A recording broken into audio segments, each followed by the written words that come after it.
ഇന്ന് അതിഥിയായി നമ്മുടെ ലീഡേഴ്സ് മോർണിംഗിൽ എത്തിയിരിക്കുന്നത് വെച്ചാറുമല്ല നമ്മുടെയൊക്കെ പ്രിയപ്പെട്ട മന്ത്രി ശ്രീ കെ രാജനാണ്. നമുക്ക് നിറഞ്ഞ സ്നേഹത്തോടെ അദ്ദേഹത്തെ സ്വാഗതം ചെയ്യാം. മിനിസ്റ്റർ ഗുഡ് മോർണിംഗ്, സ്വാഗതം ഹലോ മലയാളത്തിലേക്ക്.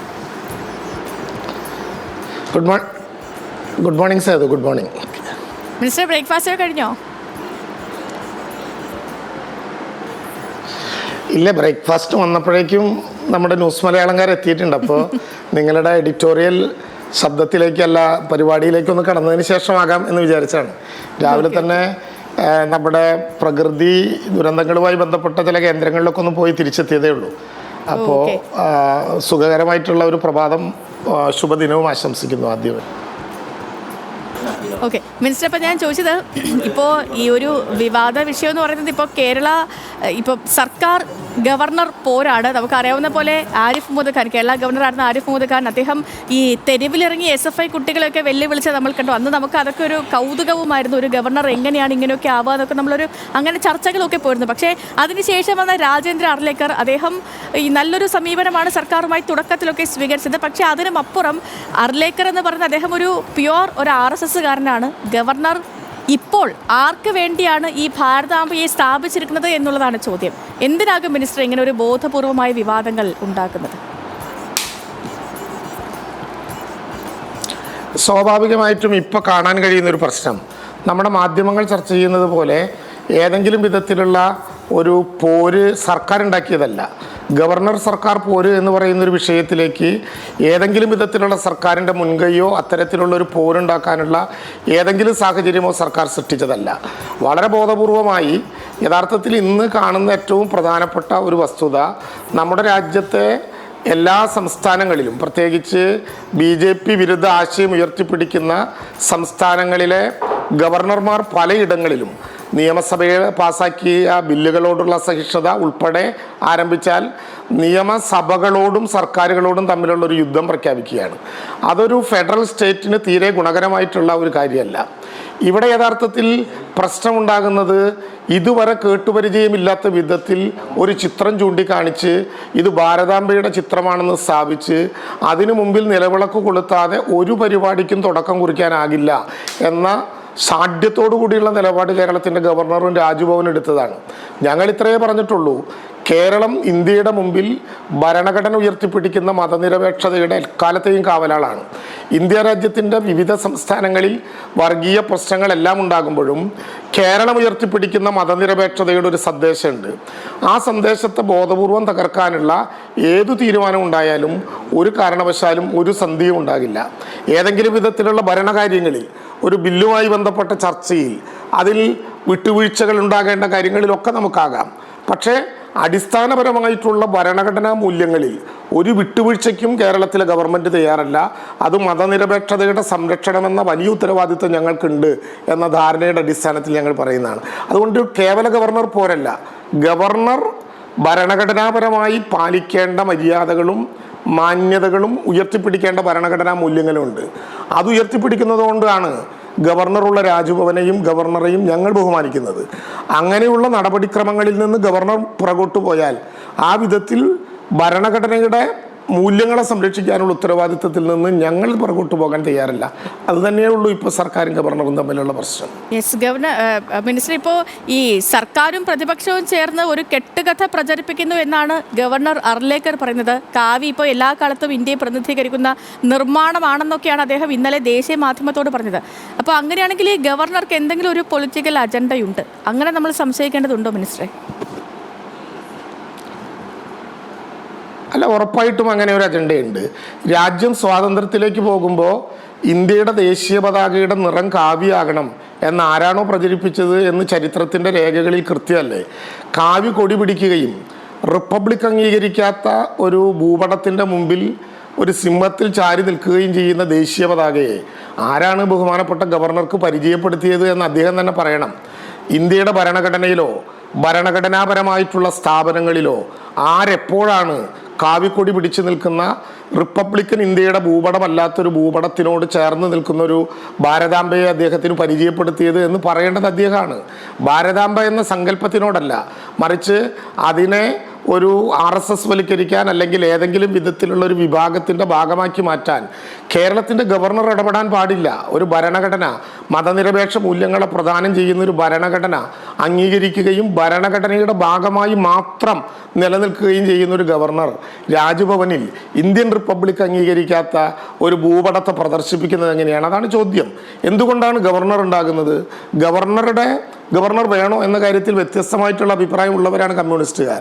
പക്ഷേ ഇന്ത്യയുടെ ഭരണഘടനയുടെ ഭാഗമായി ഗവർണർ എന്ന പദവി വന്നപ്പോൾ ആ പദവിയെ ഞങ്ങൾ ബഹുമാനിക്കുന്നത് അതൊരു ഭരണഘടന നിർദ്ദേശിച്ച കാര്യമാണ് എന്നുള്ളത് കൊണ്ടാണ്.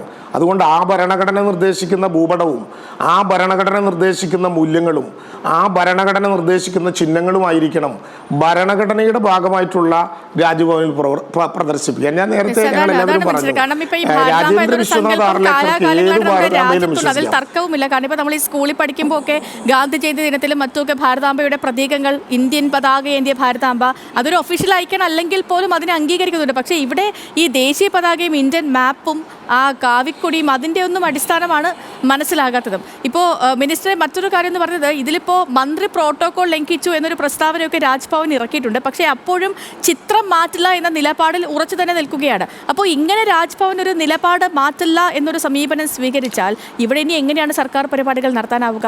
മന്ത്രി P. പ്രസാദിനും അതുപോലെ കഴിഞ്ഞ ദിവസം മന്ത്രി ശിവൻകുട്ടിക്കും ഒക്കെ ഉണ്ടായ അനുഭവം മറ്റ് മന്ത്രിമാർക്ക് സമാനമായി ഉണ്ടാകില്ലേ? അതുമാത്രമല്ല, ഇനിയിപ്പം സത്യപ്രതിജ്ഞ മാത്രം മതി എന്നൊരു തീരുമാനത്തിലേക്ക്, ഒന്നൊരു ഏകപക്ഷീയമായ നിലപാട് ഗവർണർക്ക് ഒറ്റയ്ക്ക് സ്വീകരിക്കാൻ കഴിയുമോ മിനിസ്റ്ററെ? അല്ല സേതു, ഇതിന് ഇത്രയേ പ്രശ്നമുള്ളൂ. രാജ്ഭവൻ കേരളത്തിലെ ഗവൺമെൻറ്റിന് എല്ലാ പരിപാടികളും നടത്തേണ്ട ഒരു ഓഡിറ്റോറിയമോ ഒരു വേദിയോ അല്ല. അവിടെ ഞങ്ങൾ ചെല്ലുന്നത് കേരളം ഇന്ത്യയുടെ ഭരണഘടനയുടെ ഭാഗമായിട്ടുള്ള ഒരു ഗവർണറെ മാനിക്കുന്നു എന്നുള്ളത് കൊണ്ടാണ്. അദ്ദേഹം അതിന് തയ്യാറായില്ലെങ്കിൽ എന്ത് നിലപാടാണ് ഞങ്ങൾക്ക് എടുക്കേണ്ടി വരിക? ഇടതുപക്ഷ ജനാധിപത്യ മുന്നണി നടത്തുന്ന ഈ ഗവൺമെൻറ് നടത്തുന്ന അദ്ദേഹത്തെ സ്വീകരിച്ചു കൊണ്ടുവന്ന് നടത്തുന്ന എല്ലാ പരിപാടികളിലും ഞങ്ങളുടെ പാർട്ടിയുടെ ചിഹ്നങ്ങളോ ഞങ്ങളുമായി ബന്ധപ്പെട്ട ഏതെങ്കിലും രൂപങ്ങളോ പ്രതിഷ്ഠിച്ചാൽ അതിൻ്റെ മുമ്പിൽ നിലവിളക്ക് കൊളുത്താൻ കേരളത്തിൻ്റെ ഗവർണറായിട്ടുള്ള രാജേന്ദ്ര ആർലേക്കർ തയ്യാറാകുമോ? തയ്യാറാകില്ല. കാരണം അതൊരു ഭരണഘടനയുടെ ഭാഗമല്ല. ആ സമീപനം തന്നെയാണ് ഞങ്ങളും എടുക്കുന്നത്. അദ്ദേഹം ഇനി രാജ്ഭവനിൽ ഇങ്ങനെ വിളക്ക് കൊളുത്താതെ അദ്ദേഹം പ്രഖ്യാപിച്ചിട്ടുള്ള ഭാരതാംബയുടെ മുമ്പിൽ ചെന്ന് കുനിഞ്ഞു നിൽക്കാതെ പരിപാടി നടത്താൻ പറ്റില്ല എന്ന് നിഷ്കർഷിച്ചാൽ അങ്ങനെയുള്ള പരിപാടിയിൽ പോയി കുമ്പിട്ട് നിൽക്കേണ്ടതില്ല എന്ന് ഞങ്ങൾ തീരുമാനിക്കും. അത്രയേ ഉള്ളൂ. അതല്ലാതെ വേറെ ഒരു തർക്കവും ഞങ്ങൾക്കില്ല. ഞങ്ങൾ രാജ്ഭവനിലേക്ക് പോകുന്നത് ഭരണഘടനയെ മാനിച്ചതുകൊണ്ടാണ്. ഞങ്ങൾ രാജ്ഭവനിൽ പരിപാടി നടത്തുന്നത് ഭരണഘടനയുടെ ഭാഗമായിട്ടുള്ള ഗവർണറോടുള്ള ബഹുമാനം കാണിക്കാനാണ്. ആ ഭരണഘടനയെയും ആ മാന്യതയും ഗവർണർ കാണിച്ചില്ലെങ്കിൽ പിന്നെ ഞങ്ങൾ എങ്ങനെയാണ് അങ്ങോട്ട് പോവുക? അതിലൊന്നും ഒരു കോംപ്രമൈസും ഒരു സമവായത്തിൻ്റെയും പ്രശ്നമില്ല. ഇപ്പോൾ കാണിക്കുന്ന ചിത്രങ്ങൾ, ന്യൂസ് മലയാളത്തിൽ തന്നെ കാണിക്കുന്ന ചിത്രങ്ങൾ പ്രേക്ഷകർ കാണുകയാണല്ലോ. ആ ഭാരതാംബയിലുള്ള ഇന്ത്യയുടെ ഭൂപടം ഇന്ത്യൻ റിപ്പബ്ലിക് അംഗീകരിച്ചതാണോ? അങ്ങനെ ഒരു ഭൂപടത്തിൻ്റെ മുമ്പിൽ വിളക്ക് കൊളുത്താൻ സ്കൗട്ട് ആൻഡ് ഗൈഡ്സിൻ്റെ കുട്ടികളെ പ്രേരിപ്പിക്കാൻ എന്ത് അധികാരമാണ് ഈ ഭരണഘടന കൊടുക്കുന്ന ഒരു പദവിയിലിരിക്കുന്ന ഗവർണർക്ക് ഉണ്ടാവുക?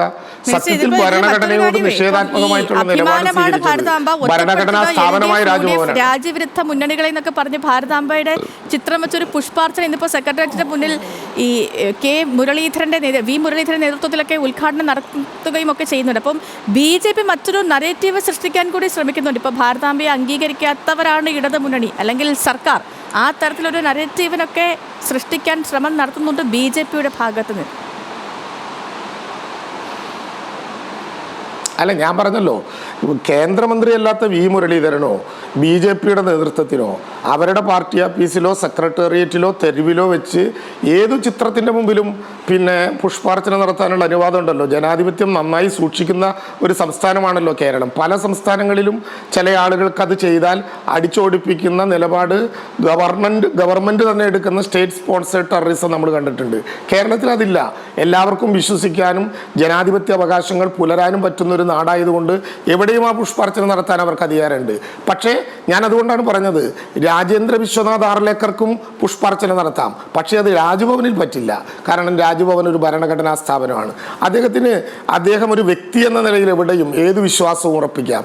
ഈ നാട്ടിലുള്ള എല്ലാ രാഷ്ട്രീയ പാർട്ടികൾക്കും അവരവരുടെ ചിഹ്നങ്ങളിലും ചിത്രങ്ങളിലും വിശ്വാസ പ്രമാണങ്ങളിലും ജനാധിപത്യപരമായിട്ടുള്ള എല്ലാ നടപടിക്രമങ്ങളും നടത്താം. ഭാരതമാതാവിന് പുഷ്പാർച്ചന എന്ന് പറഞ്ഞിട്ടുള്ള പരിപാടിയുണ്ട്. പക്ഷേ ഇതില് ഇന്ന് ഈ ഭാരതാംബയുടെ ചിത്രം വച്ചിരിക്കുമ്പോൾ അതിൽ ഭാരതാംബയുടെ കയ്യിലുള്ളത് ഇന്ത്യൻ ദേശീയ പതാകയാണ് വച്ചിരിക്കുന്നത്. അപ്പോൾ അതിനർത്ഥം വിമർശനമൊക്കെ ഉൾക്കൊണ്ട് തുടങ്ങിയിരിക്കുന്നു BJP എന്നല്ലേ? അല്ല, ഞാൻ പറഞ്ഞത് ഇതിൻ്റെ അർത്ഥതലങ്ങൾ നമുക്കിപ്പോൾ കാസർഗോഡ് മുതൽ തിരുവനന്തപുരം വരെ ഇന്ന് നടക്കുന്ന എല്ലാ പരിപാടികളോടും പ്രതികരിക്കാനുള്ള ഒരു വേദിയായിട്ട് ഇത് മാറ്റേണ്ട കാര്യമില്ലല്ലോ. അതൊക്കെ അവരവരുടെ നയങ്ങളും നിലപാടുകളുമായിട്ട് മുന്നോട്ട് പോകട്ടെ. ഇവിടെ നമ്മുടെ പ്രശ്നം ഭരണഘടന ആർക്കെങ്കിലും ഒരാൾക്ക് ഇഷ്ടം പോലെ വായിക്കാൻ പറ്റുന്നൊന്നല്ല. ഡോക്ടർ BR അംബേദ്കറുടെ നേതൃത്വത്തിൽ ദാക്ഷായണി വേലായുധൻ എന്ന മലയാളി ഉൾപ്പെടെ ഈ രാജ്യം ബഹുമാനിക്കുന്ന ഒരു കോൺസ്റ്റിറ്റ്യൂവൻ്റ് അസംബ്ലി ജനാധിപത്യപരമായിട്ടുള്ള മാർഗങ്ങളിലൂടെ തയ്യാറാക്കിയ ഒരു ഭരണഘടനയാണത്. ആ ഭരണഘടനയെക്കുറിച്ച് പഠിക്കാൻ കേവലം ഭരണഘടന വായിക്കാനുള്ള ഭാഷ അറിഞ്ഞാൽ പോരാ, എങ്ങനെ ഒരു ഭരണഘടന ഉണ്ടായി എന്നറിയണം.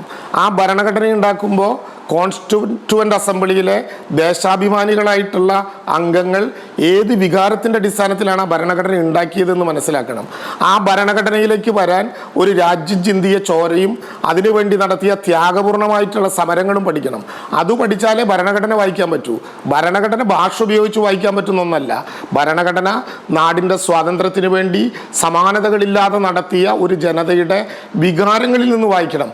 അത് കേരളത്തിൻ്റെ ഗവർണർക്ക് പറ്റിയില്ലെങ്കിൽ ഭരണഘടന വായിക്കുന്നത് കേവലം അക്കാദമികമായിട്ടുള്ള വായനയായിട്ട് അവസാനിക്കും. അതുകൊണ്ട് ഞങ്ങൾ ഇത്രയേ പറയുന്നുള്ളൂ, ഞങ്ങൾ ഉയർത്തിപ്പിടിക്കുന്നത് ഇന്ത്യയുടെ ഭരണഘടനയാണ്. അവിടെ ഇന്ത്യയുടെ പ്രധാനമന്ത്രിയുടെ പടം വയ്ക്കട്ടെ, രാജ്യത്തിൻ്റെ രാഷ്ട്രപതിയുടെ പടം വയ്ക്കട്ടെ, എന്തു തർക്കമാണ് നമുക്കുള്ളത്?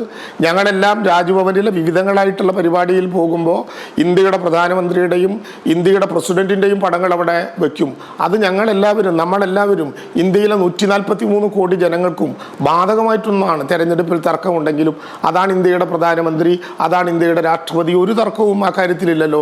പക്ഷേ ഇന്ത്യയുടെ ഒരു ഘടകത്തിലും ഒരു ഘട്ടത്തിലും ഒരു ചിത്രത്തിലും ചരിത്രത്തിലും ഇല്ലാത്ത ഒരു ചിഹ്നത്തെ കൊണ്ടുവന്ന് അതിൻ്റെ മുമ്പിൽ നിലവിളക്ക് കൊളുത്തിയില്ലെങ്കിൽ ഞാനിനി നിങ്ങളുടെ പരിപാടിക്ക് ഇവിടെ സ്ഥലമൊരുക്കില്ലെന്ന് പറഞ്ഞാൽ ആ പരിപാടി കേരളത്തിലെ ഗവൺമെൻറ്റിന് ഇഷ്ടംപോലെ സ്ഥലമുണ്ട്.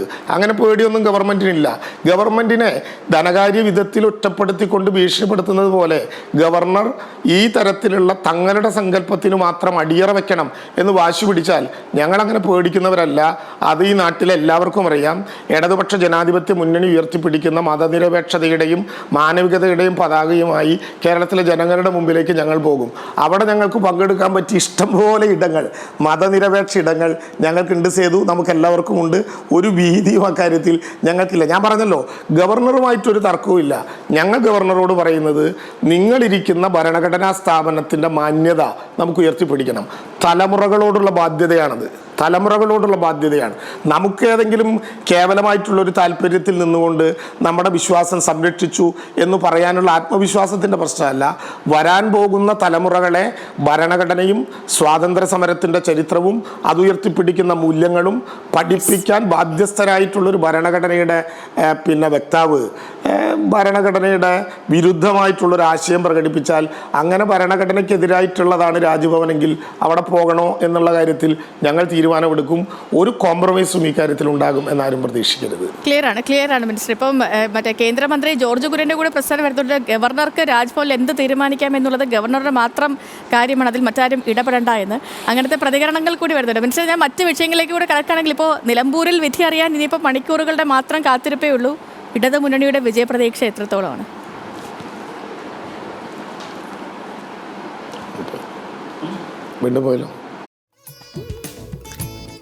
വീണ്ടും എന്തോ ഒരു സാങ്കേതിക തടസ്സം അവിടെ നിലനിൽക്കുന്നുണ്ട് എന്ന് തോന്നുന്നു. ഇപ്പോൾ എന്താണെങ്കിലും ഗവർണർ തുടക്കം കുറിച്ച് വച്ചിരിക്കുന്ന ആ വിവാദത്തിൽ വളരെ ക്ലിയറായിട്ട് തന്നെ മറുപടി പറഞ്ഞിട്ടുണ്ട് മന്ത്രി കെ രാജൻ. കാരണം സർക്കാരിൻ്റെ കാര്യങ്ങൾ തീരുമാനിക്കാൻ ഗവർണർ ഇത്തരത്തിലുള്ള നിലപാടുകളിലേക്ക് പോവുകയാണെങ്കിൽ സർക്കാരിൻ്റെ വഴി സ്വീകരിക്കാനും അറിയാം എന്നുള്ള ഒരു നിലപാട്. മാത്രമല്ല, സർക്കാർ ഉയർത്തിപ്പിടിക്കുന്നത് അത് ഭരണഘടനയാണ്.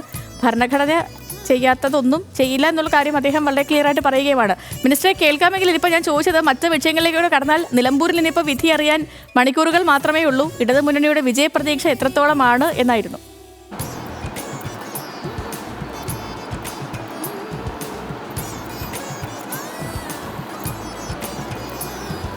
നന്നായിട്ട്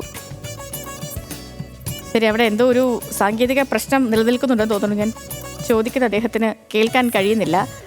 കുഴപ്പമില്ല. അപ്പോൾ എന്താണെങ്കിലും ഈ വിഷയങ്ങളിലൊക്കെ ഈ വളരെ വിശദമായി തന്നെ അദ്ദേഹം മറുപടി നൽകിയിരുന്നു. നമ്മുടെ ഇപ്പോൾ നിലനിൽക്കുന്ന വിഷയങ്ങളിലൊക്കെ മിനിസ്റ്റർക്ക് ഇനി ഒത്തിരി തിരക്കുണ്ട്, അതുകൊണ്ട് ഇനി അദ്ദേഹത്തെ ഞാൻ ബുദ്ധിമുട്ടിക്കുന്നില്ല. ഒരുപാട് നന്ദി കൂടി പറയുകയാണ്. കാരണം ഈ തിരക്കുള്ള ഒരു ദിവസത്തിലാണെങ്കിലും നമുക്ക് വേണ്ടിയിട്ട് കുറച്ച് സമയം മാറ്റി വെച്ചതിന്, മാത്രമല്ല എല്ലാ വിഷയങ്ങളിലും വ്യക്തമായ നിലപാടും അറിയിച്ചതിന്.